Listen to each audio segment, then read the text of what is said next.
So Silvertone, you Yeah. you guys you own the Silvertone brand and name, right?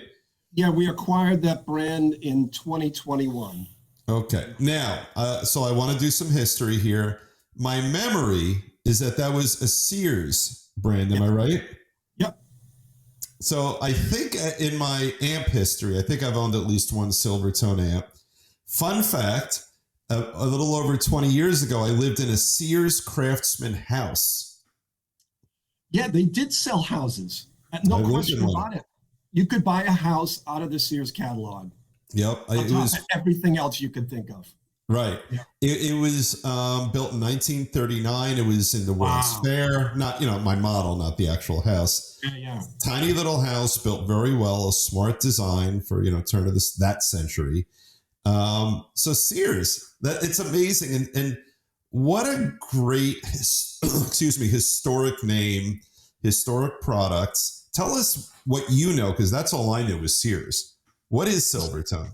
The cool thing about Silvertone was the Sears catalog was basically Amazon before Amazon was Amazon. Right. Yeah. If you lived, just taking aside that they made everything in the world that you could think of, if you were a kid, in Sheboygan, Wisconsin, and there wasn't a music store within 2 hours of you in 1945, right, you bought out of the Sears catalog. You're right. I never thought of that. It yeah, was this for our kids. It was this yeah. thick. It was this thick. I'm 60 years old, so I knew, we used to have the Sears catalog when I was a kid. I remember they delivered. It was a big, thick book. It had an order form, and I used to look at all the guitars in there. And, that's what a lot of people bought in areas where they couldn't get any of the name brands that you could get in the big cities, not to mention the fact they couldn't afford them, because even back then, $200 for an electric guitar was well out of range of a guy crazy money. Rural America. Yeah, adjusted for inflation. So Sears catalog branded Silvertone. I don't exactly know the year. I think Silvertone brand started with organs and banjos and all kinds of stuff in 1916, I believe. But when they started doing electric guitars, and it really took off during the whole British invasion and the Beatles era, I always like to show, which I have here. Guys are always busting my chops to reissue this guy, the famous amp and case. Oh, I think I know this. You would buy this guitar, and it came in this case with a tube amp, with a little 8-inch speaker, a tremolo, and you just tip the amp on its side, you plugged in your guitar, and off you go. Oh, I want one. That's cool. Until the kid closed the case up and left it turned on with blowing hot tubes and burned the house down. But right. That's a little SG-ish in shape, a little bit. And again, what we're trying to do with this brand is this brand was the case and everything was done at the Dan Electro Company. Mostly Silvertone used Dan Electro in Neptune, New Jersey. Most of the guitars were made by the Harmony Factory in Chicago in the late 40s. This one was Masonite with a pine core, and they used commercial grade wallpaper to hide the seams. So when I wanted to re-engineer these guitars, I wanted guitars that I could play instead of a guitar that you might want to play on every once in a while because it's a cool track. Is that a 3/4 guitar, by the way? No, that's a, no, this is, I think that's the one behind you, though. The black and white one looks kind of small to me. It's 24 3/4, I believe. I should know that. I'm not sure. It's either that or 25, the same as the 1303 up at the top here. Okay. This is a prototype, by the way. You're not supposed to see that. So I don't see anything. I can't see it. Everybody do this. Yeah, I can't see it. Don't worry. So what we did with the new one is take that old guitar. I wanted a guitar that I could play all night on a gig if I wanted to. It's solid mahogany. It strings through the back. Right. It's not hollow. It's got higher output pickups. This is about an 8 resistance, 8.5, and a 7. It has a truss rod wheel. The original one had no truss rod at all. So It's completely adjustable. So this is the guitar you can just go up and hammer. It's quiet. So that's kind of what we've done with the brand. But Silvertone kids had all kinds of stuff like that. And it's the same thing we did with that amp behind me. That's a 62 1484. That's the amp that the Black Keys are touring with and Jack White. And so we partnered up with Jackson Audio. Oh, look at that. And came up with this, which is basically, it's that amp in a box. Wow. It's all made in America. It's made right up the street here in Keller, Texas. They make the boxes. They make the jewel light is like this. So there you go. Wow. So give us the specs on that little mini amp. It's basically one channel. It doesn't have any cab modeling. It's a single channel from this amp that gives the character of that amp. It's a very interesting mid-range, a very chewy tone that a lot of people fell in love with. There's a good friend of mine, Pat Buchanan, who is a very famous Nashville studio musician. He's played on thousands of records. He's ridiculous. Right. This was one of his secret weapons, he said. He had it all in a case, hard case, completely, they not fixed it, but they bolstered up all of the cabinet because they were made with real thin plywood stuff.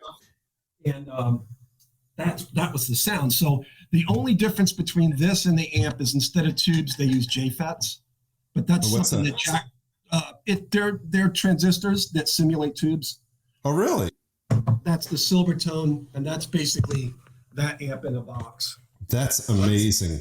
Yeah. So that was another project I was dying to do when I worked for Samick, and I got to bring to fruition once I bounced over here to RBI and got the resources to do some of this stuff. This was a big hit for us. And we're working on the second pedal too. So is that a pedal or is it an amp? No, it's a pedal. Oh, okay. So you're replicating the sound. Yep. Now, are you using amplification to distort, or are you just... Yeah, this is designed to go into the front end of an amp. If you really want the tone, it's really good to hit the effects return into a tube amp. Okay. But it's designed to go in line, Okay. Yeah, there's a lot of videos out about it, and it got really good reviews. It's just a real subtle tone machine. I love that. And I love, again, it's that reverence to the sound we're chasing, Absolutely. And it's quality. This is all stainless steel. Right. It uses the best components. There's nothing in here that won't last you for the rest of your life. We copied the jewel light. I actually noticed that. That is good looking. And if you look at the knobs, Jackson Audio had these replicated. They're beautiful. That look exactly like the original ones, which I can't get a close up, but it's a chrome center, like cupcake knobs with the red line. Right. And what kind of cabinet is that under there, just out of curiosity? It's a 212. And the original, that amp, there's a hole in the back of the cabinet, and you put the amp under the cabinet and it locks in place. Oh, I love that. That's fantastic. Isn't that wild? It really is. Amp. And this thing's been all recapped. That thing sounds fantastic, cranked up. I mean, it's a beast. Just listen to any Jack White, a lot of that stuff that he's doing. That's the amp, pretty much his sound. That's amazing. Oh, I want to show you one more cool thing that I did. Hell yeah. This was probably the biggest selling guitar in Silvertone history. Oh, look at that. That looks familiar. Yeah. Well, because a lot of companies have copied it. Yeah. But we call it the pinstripe. They sold thousands. Oh, yeah. It started in the late 40s and it ran all the way through the early 60s. So this was basically pressboard. This striping is done with spray paint. It's not really a flame top. Okay. But, again, a kid could buy this guitar for about $7. In the middle of nowhere, it's a small parlor size. Yeah. And even a lot of the musicians that would play slide on it and that sort of thing. Yeah. Which is good because the action on the old ones was probably horrible anyway, right? Yeah. It obviously there's no truss rod or anything like that. So I wanted to get the look of it, and I've even had a couple of guys say, well, your new version isn't like the old one. It's like, well, if you want me to order 700 particle board guitars, are you going to buy them all? Because nobody else will. Right. So, our whole thing with the Silvertone brand is take the original stuff, update it. We're not trying to make museum pieces here, exact originals. That's not my vision for the brand. My vision for the brand is to take the cool looks and make it stuff that I can walk on stage and thrash. That an acoustic is going to sound like a modern acoustic, but give this look some reverence. So we took that guitar and we turned it into this. Oh, look at that. It's got a solid Engelmann spruce top, layered stripe. Damn. It's got a top of the line Fishman pickup. I mean, what more do you want? It's a great little parlor guitar. It's got the look. This is going to have a much better tone. It's got a truss rod. It's going to. Oh my God. So all right. So I've already committed to buying one of your Pete inspired guitars. I think I have to buy that one too. That's a gorgeous guitar. That really is. That's our best selling acoustic by far. Yeah.